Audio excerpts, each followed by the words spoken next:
A ticket on a flight of fancy was wasted on my mom. She was, by her own admission, one of the most literal-minded people you could meet. She wasn't gullible, she just believed exactly what you said. Of course, this made her incredibly fun to tease. "Mom, quick! I might have set the house on fire." Young lady, that's the third time this week. I told you to keep a fire extinguisher by your bed at all times. Mom has been on the other side for 10 years, but I can still hear her reaction to the above riff. Lou, you're exaggerating.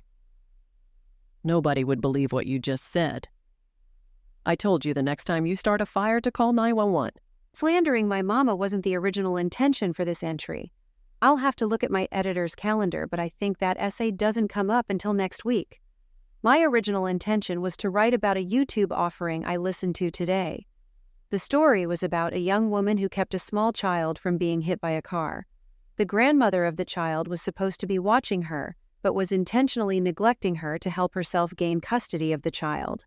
The scenes concerned the hero's contact with CPS and the police, who refused to believe her version of the events over the grandma's lie. It was at that point I started wool gathering.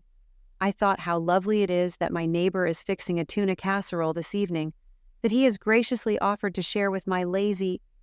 But I pondered if it was too early to get an allergy pill down my tomcat, RK. Boss, I think the answer to that is no, and good luck catching me if you disagree. When I came back to the YouTube story, the scene had obviously changed.